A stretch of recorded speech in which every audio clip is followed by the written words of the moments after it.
Okay, now Hubert was saying backstage, he said, I'm not convinced, he admitted to us in a moment of candor, that all of you came today to listen to our annual report, though it was delivered with style and aplomb, and I applaud you for that. But apparently some of you may have come today to meet some of our radio panelists. And it is a great opportunity, and I certainly applaud the organizers of this meeting, to bring you these great radio talents today so you can have a chance to see them in the flesh and hear them as we have a great panel discussion and learn some of their insights about how they see the future of radio in this building. So it is my honor to be able to bring them up on stage. Let's start with the birthday boy, Matt Galloway. He's the host of Metro Morning, CBC Radio on 99.1 FM, the top-rated morning radio program in Toronto. Mr. Galloway, please take your seats.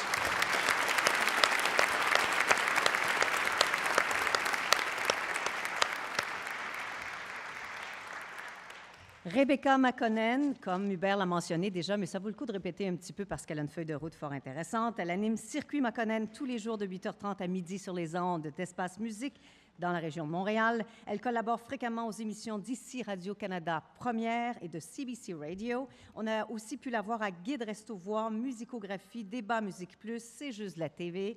Veuillez accueillir Rebecca.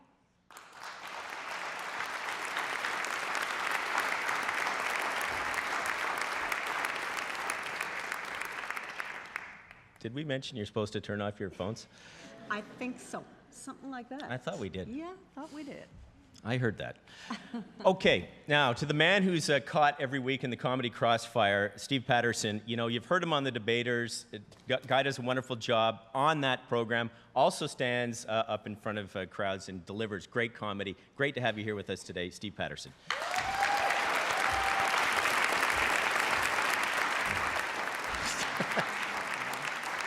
You see, that kind of comedy does not work on radio. The pratfall. Anna Maria Tremonti has been a host of CBC Radio 1's The Current since it first burst onto the airwaves in November 2002. She brings a mix of hard-edged journalism and hard-won empathy to a 90-minute program that tackles everything from politics of the day to the changes that affect our society to the stories of individuals whose personal journeys and traumas affect us all. Anna Maria.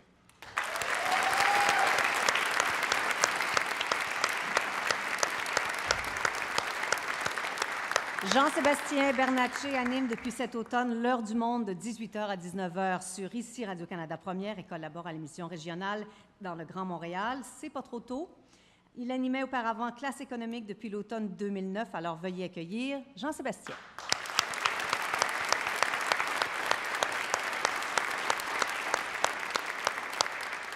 Chers collègues, soyez les bienvenus parmi nous aujourd'hui. Okay, so we've got through the formalities. Everyone's settling in, and every year, as part of this annual public meeting, there's a discussion led by some of our CBC and Radio-Canada personalities. These exchanges provide an opportunity to get a glimpse of the work that they do. And in the past, we've had fascinating discussions, often with foreign correspondents who've come up here or other TV reporters. And I think it's great today that we have the focus on radio. Today's topic is today's radio broadening our conversations. Radio is, of course, changing, and hear how new technology is enriching today's conversation. La radio fait partie de CBC Radio-Canada depuis ses débuts, rassemblant les Canadiens d'un océan à l'autre et compte sur un auditoire fidèle et même très fidèle. Toutefois, la radio traditionnelle connaît des changements. Le paysage médiatique évolue et nous devons être en mesure d'offrir aux Canadiennes et aux Canadiens ce qu'ils veulent, de la façon dont ils le veulent et bien sûr au moment où ils le veulent également. Okay, so let's have a look at the following video. Oh, it's sort of a cross-media thing here. We're going to set up a radio discussion by watching a video. Take it away. Why not?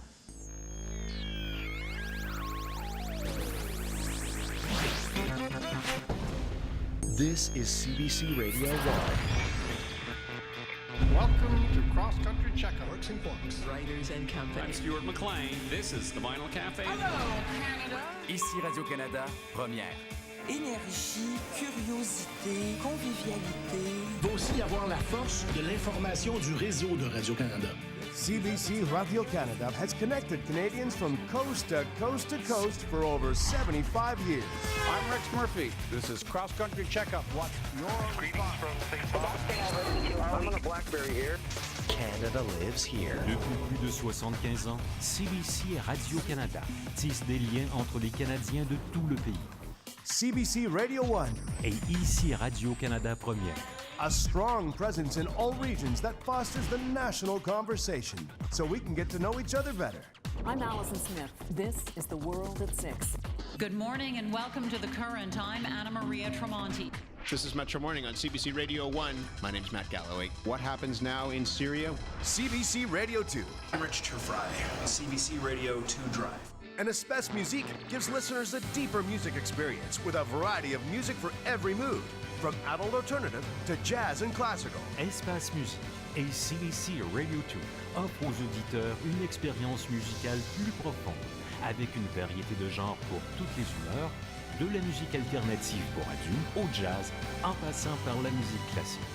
From the early days, CBC Radio Canada paved the way in broadcasting and played a unique role in sharing personal experiences, bringing Canadians closer together. Now, CBC Radio 1 and ICI Radio Canada Premiere are available everywhere you want them, whenever you want them. Vous pouvez les écouter sur votre radio ou en ligne, ou quand vous vous déplacez sur votre appareil mobile ou sous la forme de balado-diffusion. Vous pouvez aussi visiter cbcmusic.ca et espace.me et programmer votre propre liste de diffusion, et tout cela gratuitement. CBC Music. Get it at home, get it on the go, get it anywhere. Le jazz, je pourrais vous en parler. Pour moi, la musique... Moi, je pense que peu importe. Moi, la musique... CBC Radio-Canada, le seul radiodiffuseur national qui rassemble tous les Canadiens. Constantly evolving and moving forward with programming that speaks to every region across the country and around the world. CBC Radio, the future of radio. Radio-Canada, l'avenir de la radio.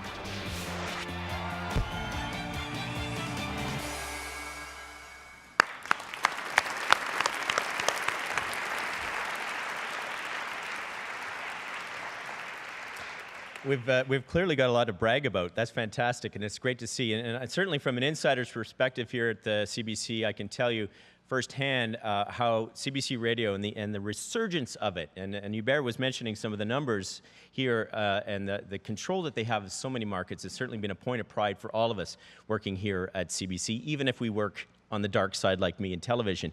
But Anna Marie, and that's what I want to start with you, because you and I, we do share that. I started my career at CBC Radio, CBC in radio, was back in 1990. You started in radio.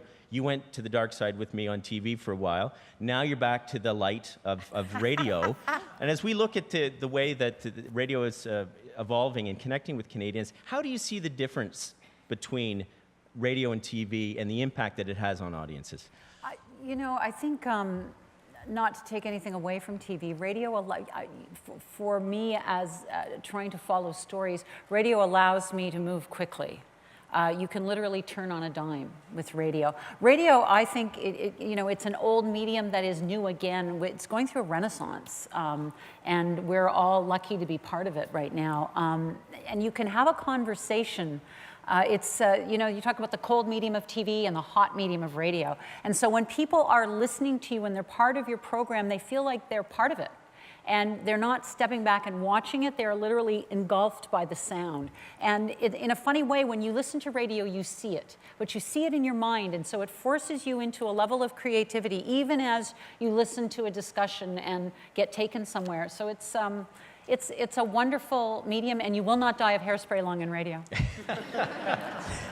Thanks for that.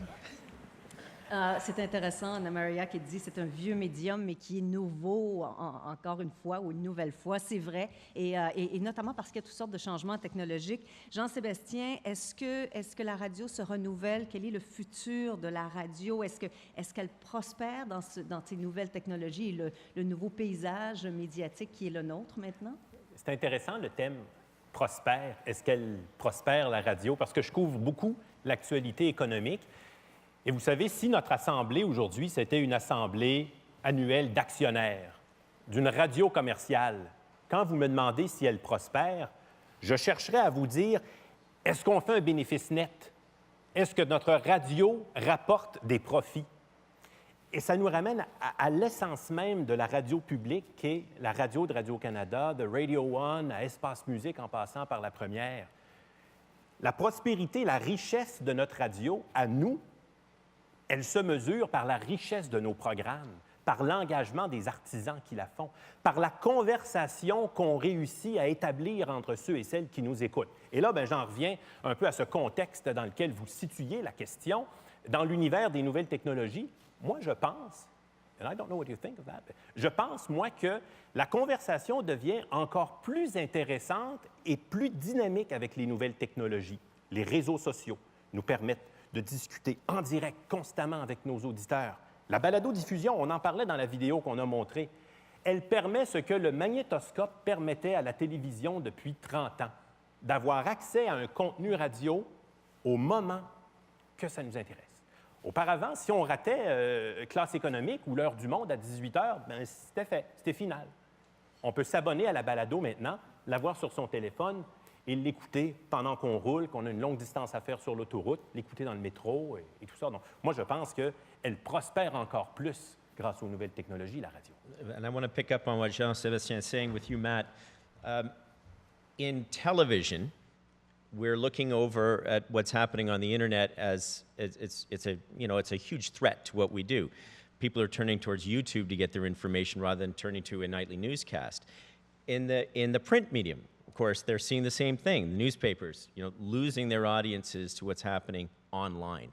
I want to get your perspective, though, from how the internet and all that social media, does it compete with you? Is it a challenge to you? Or is it, as Jean-Sébastien is mentioning here, enhancing a bit of what you can do? I think you have to be smart enough to understand that it is, and be humble enough to understand that it is competition. People can listen to anything in the morning.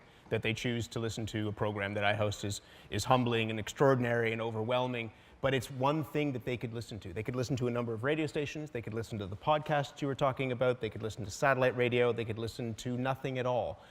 So you have to create things that will, in that space, compete, and in that space be relevant and important and must-hear radio. At the same time, you have to not fear that technology. Our program uses things like Twitter and Facebook as the show is going out on the air. So Hubert was talking about radio used to be a conversation. There would be your announcer at the microphone and the audience, and the voice would come out through the radio and that would be it. We now have this opportunity to communicate with people, not just one-to-one, not just two-to-one, but our show is like this live conversation where 30 or 40 people at the same time are talking about things that we're talking about. They're carrying on their own conversations about something that we've started. And if you can figure out a way to harness that technology and enhance the conversation so that, yes, when we're on the air from 5:30 to 8:30, it's this lively discussion. But when we go off the air and when the city really starts to thrive and something happens at 2 o'clock in the afternoon, we can still be part of that discussion. I can be involved in that, other people can be involved in it, and it takes on a life of its own. We have a thing, just because I ride my bicycle to work in the morning, where we started giving bike reports on the radio. We have traffic reports, we have weather reports. We thought, what if we, and this came from a listener, what if we gave bike reports, a cycling report, and it lived online? So people could crowdsource that information, and on Twitter, there's this hashtag, MMBike, that now exists outside of the show. And it's the place that people go to find out whether this road is blocked, whether it's going to rain and you're going to need, pants that repel water at the end of the day, whether your socks are going to get soaked, or whether it's a beautiful day and you know what, you're tired and lazy, but you should get out and ride your bike to work. That has nothing to do with us other than we created it and sort of launched it into the ether. And that to me is kind of the power of technology on a show like ours. We're a radio program. We're not broadcasting on the internet, but in a way, you can use that to be broadcasting on the internet at the same time. Mark vient de le dire, en télévision, on le sent très bien, les nouvelles technologies, Internet, c'est une menace finalement, une menace en termes de code d'écoute notamment. Et il faudra que la télévision s'adapte à ça et elle cherche à le faire. La radio cherche à s'adapter aussi, mais on n'a pas l'impression, on a moins l'impression que c'est une menace. Et Matt vient de le dire, il y a tout un espace qui est créé pour la discussion en radio. Rebecca, est-ce que la radio change? Est-ce que la radio doit s'adapter à ces nouvelles technologies? Est-ce que ça change votre travail? Est-ce que ça change le travail des artisans? C'est drôle, moi j'ai tendance à être surtout pessimiste, mais à dire que je suis réaliste, puis à penser que oui, c'est une menace, puis comment on peut faire. Je n'avais pas l'impression que la radio prospérait, j'ai l'impression que la radio survit, mais je fais la nuance. Tant qu'il y a un noyau, un bassin de fidèles auditeurs, et c'est pas nécessairement une génération vieillissante, mais qui existe, qui en a un peu rien à cirer des réseaux sociaux ou de découvrir la musique ailleurs qu'en écoutant la radio ou de s'informer en écoutant le radio-journal. Mais ce bassin, ce noyau dur-là, donc il y a encore des rendez-vous télévisuels ou radiophoniques qui lit le journal le matin. Je pense que la radio peut survivre grâce à ça, mais depuis que la radio est entrée dans l'ère numérique, je pense qu'elle ne peut qu'avancer. Ça serait vraiment se mettre la tête dans le sable, d'essayer de freiner cet élan-là. On n'y peut rien, donc on s'adapte. Et moi, je trouve ça formidable parce que cette ère numérique-là, elle est synonyme de liberté pour vous, en fait, pour les auditeurs. Justement, on l'a répété souvent ici, Hubert l'a mentionné tantôt, parce que cette nouvelle génération, c'est un défi générationnel, je pense, cette nouvelle génération qui représente donc une nouvelle clientèle ne veut pas se faire dicter la manière, l'heure, quand, où et comment elle va consommer de la radio. C'est elle qui décide. Donc, on doit s'adapter à elle. Elle a envie d'écouter des web radios. Ça, c'est nouveau depuis vraiment pas très longtemps. Nous, on en a beaucoup sur Espace Musique.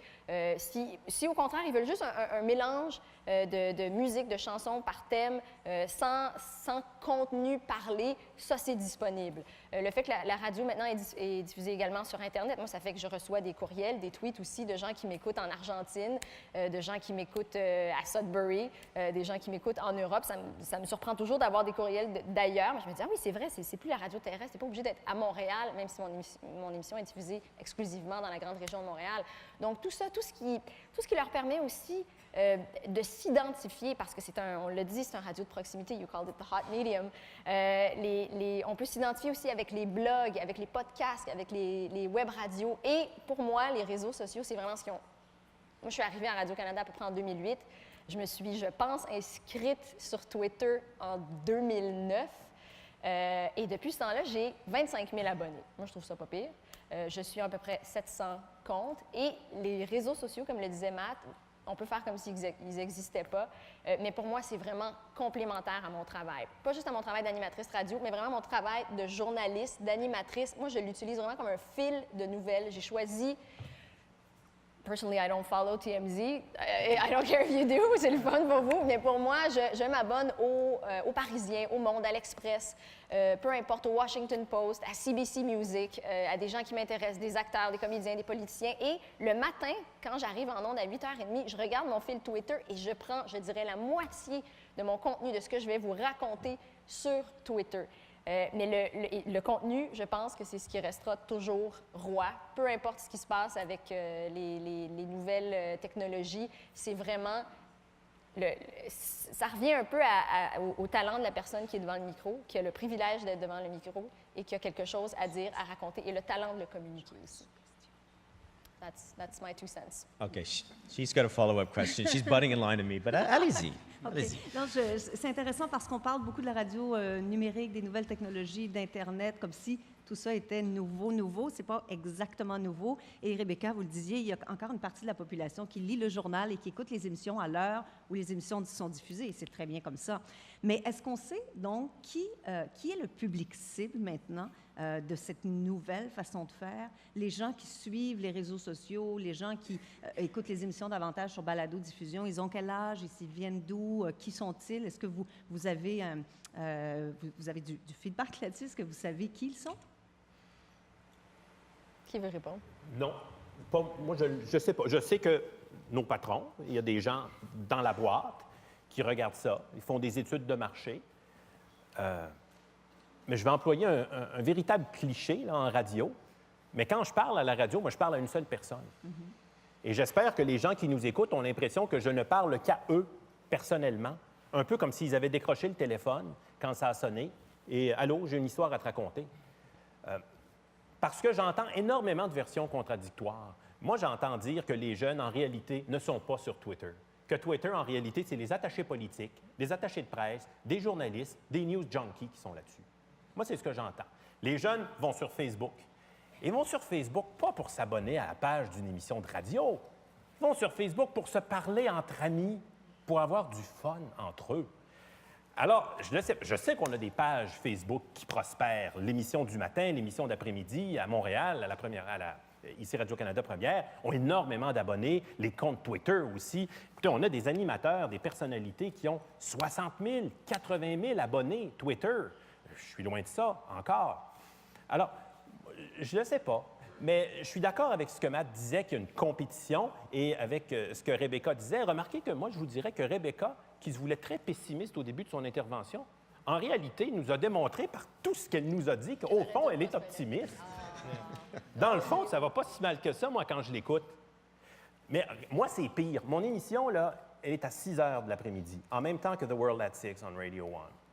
Moi, non seulement je pourrais dire les médias sociaux, les nouveaux médias et la compétition Internet, ça me fait compétition, mais ça vient même vider mon contenu. J'aurais pu penser ça, parce que maintenant, les nouvelles, vous les avez sur votre téléphone cellulaire. Alors moi, si j'arrive à 6 heures du soir pour vous faire un bilan de la journée, vous allez aller ailleurs, vous allez fermer la radio, vous allez se dire, ben non, j'ai tout lu ça sur mon téléphone, j'ai tout lu ça sur ma tablette.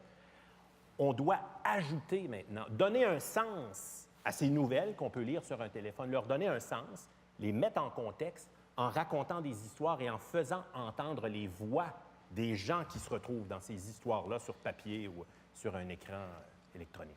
I want to pick up on a point, and it's something we talk about often in the media, which is know your audience. When I'm looking out at our audience that we have here at the Glenn Gould studio here in Toronto today. And what's amazing is the age range, and I find that incredibly encouraging because, of course, we always like to see that sort of span, those demographics, young people especially who are coming out and really want to be part of the conversation and are connecting with us, and that's crucial for our future. But it's interesting, you know, here in this building, we always talk about CBC Radio as the senior service, because it is.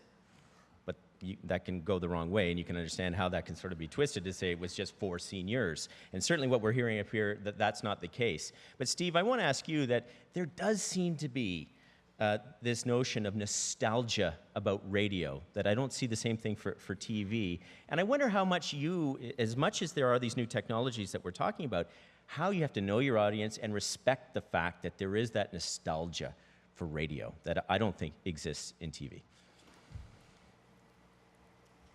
Sorry, Mark, I'm just having your question translated back into French and then back into English. I just felt that was the politically correct way to do this. And on Channel 3 is the Debaters, which is playing right now on the East Coast. He's not going to answer. I mean, I've been doing the Debaters for 7 years now on the radio. We had a little stint on television, and what I can tell you the difference from my perspective as someone that's done a bit of both is you treasure radio. There's nowhere to hide in radio. The content, in my opinion, has to be stronger. The words have to be stronger because you can't rely on anything else around it. So I think the reason that more nostalgia would be created is because the content's better. There's more competition, of course, everywhere. I'm not sure that all the kids are on Facebook. I know I love Twitter as a joke writing exercise, and sure.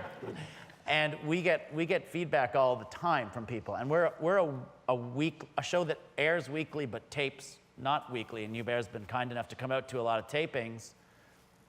We have an immediate connection with our people. They'll let us know immediately if we've. It's a lot of grammar that I get corrected on. Thanks, listeners. Oh, yeah. CBC listeners and viewers are very good on the grammar front. I'm sure it's the same for Radio-Canada as well. You make a mistake, boom. Oui. Twitter is helpful for that, too. Et c'est très bien. C'est très bien comme ça. They sometimes forget it's a joke. So, but in a short answer to your question would be, I think nostalgia is created by quality content, and I think you have to have more quality in your words on radio than you do on television. With no offense to television, but we're no offense taken, but thank you. All right. But the amazing thing is you do see people who are listening to radio who've never listened to radio before now because of technology. So we have people who listen to our program who are all over the world, as you have, who are here, who are out running in the morning, who are on the streetcar, who are with their dog, who listen to us later on in the day because they're interested in the city that they're in, and who come from the entire swath of this city. I mean, I broadcast to a city that is incredibly multicultural, and part of our success is trying to figure out how to tell all of those stories at the same time back to the city. And so we had an event in this building as part of Citizenship Week earlier this week in which there were new Canadians and people who were about to become Canadians. As of today, they were becoming Canadian citizens. And they were telling stories of how they were in Korea, in South Korea, listening to Metro Morning to learn English before they came here. That when they arrived and they were doing ESL classes, our program was played as a way, and this is again concerning given the grammar police, as a way to learn the language, but also learn the kind of informal customs of the city. And when you understand that that audience is enormous and the potential is there, you can't be pessimistic at all. You have to be optimistic that if you can figure out the stories and you can figure out the content and you can figure out a way to reach people in a meaningful way, people will always give you their time if you can promise something and deliver on that promise. And that's what we try and do. And I think the result is success, but it also is just the strength of a medium that a lot of people thought would die on a vine and hasn't yet. Anna Marie? I wonder, when we talk about social media and people who get so consumed by working through their communications through Twitter or Facebook or on their computers, and we also know that people can sometimes feel disconnected. And what radio does is it gives you that voice. No matter where you actually access it from, it's a human voice. And so it kind of transcends that disconnect. We both use the social media, but we then transcend that kind of thing. And we're talking about people hearing you from all over. I have to say I've lived in several countries for the CBC as a foreign correspondent, and I have to say our production values are really high. So suddenly the very thing that can hurt us, that anything is available anytime, anywhere, and you have all that competition, also helps us because we have a real tradition of taking the time to do the job right in the CBC. And I'm not just being self-serving here, but I really think that when I look at the colleagues I've worked with over many years, the production values of what we do, of trying to get it right on every single level, that comes through in all of the podcasts and all of that kind of thing, so that suddenly you can hear it elsewhere. When I was a kid on a Sunday afternoon, if I was in the car with my parents, there were a whole bunch of BBC shows. I'm sorry, I'll read that again. I'm really dating myself now. The Curse of the Hairy Wombat and all these crazy comedy shows. Do you know about these? Anyway, The Curse of the Hairy Wombat's a totally different thing. You've got to get there, yeah. But the point was, we had access to just a few little things that were hilarious. Right. And I'm the daughter of an immigrant, right? And it was also the English language and all of that. Well, now our shows can go out there everywhere. The debaters can be anywhere on the planet, and people can laugh at it. It's funnier than The Curse of the Hairy Wombat. So I'm going to put that on our show poster. but it is about that connection again, and throughout all that technology, you still have to get the story, you still have to tell the story, and you make the connection through your voice. And something as simple as a voice is, what do people do? They sing to babies. I mean, you put the voice matters. And we're still there. C'est très important ce que Anna Marie vient de dire, human voice, la voix, parce que je pense que dans l'univers numérique, on doit faire une distinction entre l'avenir de la radio parlée, talk radio, et la radio musicale. Et en ce sens-là, le défi auquel fait face Rebecca, il est encore plus grand que celui qu'on a on Radio One ou ici Radio-Canada Première, parce que la voix, une machine ne peut pas remplacer ça. La chaleur humaine, la vérité, l'authenticité de la voix, enthusiasm in a voice. Ça, l'électronique ne peut pas remplacer ça. Mais si j'étais le patron d'une radio musicale de style... Non, mais... oui, bonjour. De style top 40, les hits, là, je serais un peu nerveux. Si ce n'était que ça, jouer des hits à la radio. Parce que ça, Internet est un compétiteur vorace. Vous pouvez maintenant avoir accès à des chaînes musicales sans animateur, sans publicité. Vous choisissez votre style. Ben, on l'offre nous-mêmes. C'est pour ça que je disais que le contenu sur espace.b, dans notre cas, ou CBC Radio Music, doit être complémentaire. Voilà. Alors, nous, en radio, on doit aller plus loin que simplement de raconter une nouvelle. On doit lui donner un sens. Mais ce que vous faites à Espace Musique et ce qui se fait à Radio 2, c'est extraordinaire parce qu'il y a des captations d'événements. Vous ajoutez, il y a une valeur ajoutée. Il y a une valeur ajoutée qui se trouve sur le web. C'est de la seule façon, je pense, qu'on peut se battre. À la radio, vous ne faites pas seulement jouer des disques. Bon, non, il y a des entrevues, il y a des... Puis ça revient au contenu, ce que je disais. Ça revient à ce que la personne qui est devant le micro doit dire. Si on fait juste faire le trafic entre une chanson puis une autre, c'est plate. Vous pouvez écouter votre iPod à la place ou peu importe votre iPhone. Mais ce que Mme Tremonti disait aussi, c'est intéressant, c'est parce qu'il faut faire attention de ne pas cannibaliser le contenu non plus, parce qu'à un moment, il y en a tellement, l'offre est tellement grande. Parce qu'on peut aller sur espace.mu et écouter 3 chansons du nouvel album de Choses. Oui, j'ai entendu Rebecca en parler. Je vais écouter l'entrevue aussi, ou je vais écouter des extraits de l'entrevue qui a été montée à votre convenance, parce que vous ne voulez pas vous taper le 9 minutes au complet, mais vous voulez juste la citation où Louis-Jean Cormier, pour ne nommer que celui-là, parle, je ne sais pas moi, de son prix gagné à la disque. Donc, il faut faire attention parce que la valeur ajoutée peut cannibaliser notre contenu. Moi, je trouve qu'on... C'est pour ça que tantôt, je disais que c'était peut-être pessimiste, réaliste, que je... We're talking a lot about the competition that's out there now in the world of technology and how you have to harness that competition and use it to enhance your product. But Matt, I want to ask you a crass question just about competition. You've got competition in this city, a whole bunch of it. So I'm told. And you are on the top of the heap, which is something that's worth celebrating. And I just wonder, when you look at that competition, that all want to be number one in this city, I mean, this is the city where you want to be number one. When you look at your position there, how do you explain why you have got there and the others are still struggling to get there?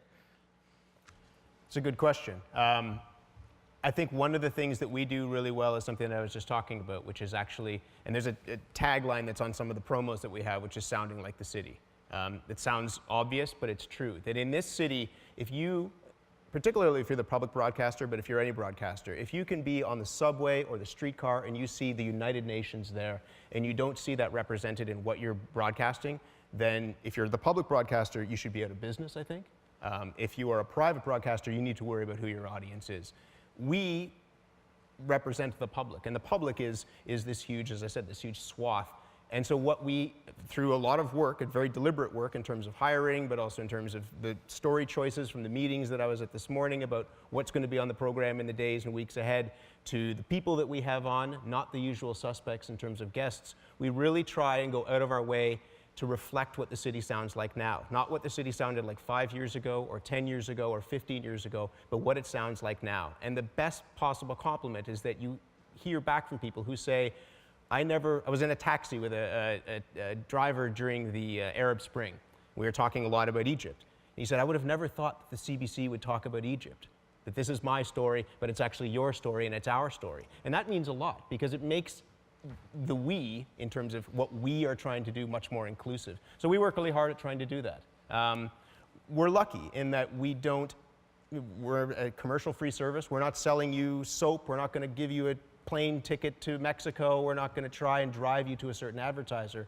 And so audiences have this different relationship with you. We're not trying to drive them to anybody else. They're looking to us for content. And if we can get them, steal 5-10 minutes of their time and get them to listen a little bit more about the city or the world that they're in, it's incredibly rewarding when they do that, and when they do that in overwhelming ways. So it's a nice mix, but it's really a lot of hard work as well in trying to actually reflect the place that we're in right now. Je pense qu'on peut poser la même question à Jean-Sébastien et Rebecca. Comment se hisse au sommet d'un marché comme celui de Montréal? Comment on y arrive? Quelle est la qualité? On suit l'exemple de Matt. Bonne idée. On est like aussi bon que lui. C'est très clair, mais quelque chose que Matt disait, effectivement, pas s'en tenir aux invités les plus évidents, les plus convenus. Pourquoi ne pas aller au-delà? Pourquoi pas se surprendre? Et je ne dis pas tomber dans la gratuité, là, dans le freak show, pas du tout. Je ne pensais pas entendre parler d'Égypte à CBC Radio-Canada. Mais c'est incroyable d'entendre ça quand même. Et heureusement qu'on est là pour le faire, parce qu'effectivement, le pays est tellement rendu multiculturel, puis ça l'est déjà depuis des années, mais plus que jamais, on doit faire ça. Moi, ce que j'aime de la nouvelle émission que j'anime, L'Heure du Monde, c'est que je peux compter sur la force du réseau.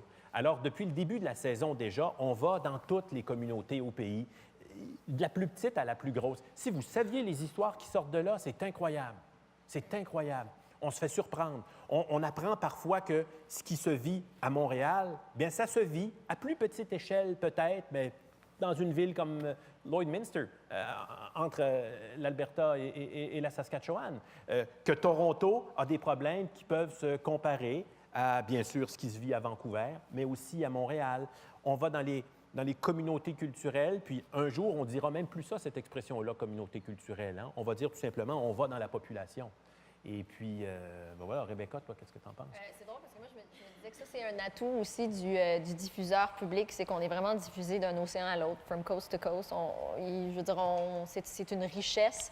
Et le fait de pouvoir être diffusé partout au pays, de pouvoir s'adapter aux particularités de chaque population, pour ne pas dire communauté aussi, justement, et d'offrir, c'est plus qu'un service, en fait, c'est une responsabilité que Radio-Canada a d'offrir un contenu qui est moins relié que les radios commerciales, on va se le dire, aux codes d'écoute ou encore au contenu publicitaire. Ça fait qu'on peut encore plus se concentrer sur le contenu. Puis moi, je pense vraiment que c'est ça la clé du succès, puis la clé de la survie, puis la seule façon de prospérer, c'est vraiment, on le dit de façon différente, Matt tantôt en parlait, c'est du travail, mais c'est aussi, c'est le contenu. Qu'est-ce qu'on peut faire? Qu'est-ce qu'on peut faire pour vous proposer quelque chose que vous n'allez pas entendre ailleurs, que vous allez syntoniser CBC ou Radio-Canada ou Espace Musique parce que vous ne l'avez pas ailleurs? C'est pas exactement sur le web. Je veux vraiment, c'est là que je veux aller, c'est parce que c'est la seule place où je peux retrouver ça finalement. It sounds like so much work. What did you say? It sounds like so much work, everything you're doing. You know, you get the I'd feeling. like to translate that to But French. so that's why, Steve, I wanted to give you the last word on our panel because your show doesn't sound like a lot of work. That's fine. I'll take that. I can take that from him. We have history, He's people. Kelly. We have He's history. a Kelly. He's an Irish. He's a son of a. We actually are fortunate enough on Debaters to get to travel around with our show throughout Canada. We get to see that connection. We actually make a point of hiring local comedians, which might not otherwise get exposure to the rest of Canada, and talking about topics, which I know it's not, a news format that we give it, but we talk about topics that matter to places, different parts of Canada. We happen to make it funny, but there's always some facts in there, and that's the way that we connect, is we travel around. I'm very fortunate to have a radio show with a live listening audience that's a theater in a town, and I think it's pretty worthwhile, Mark. I love that line, and there's always some facts in there. There's facts. You just let the secret out. There's fact stuff. All right, well, listen, that wraps up this fantastic panel conversation. I'd like to thank you all for sharing your experience and insights with us.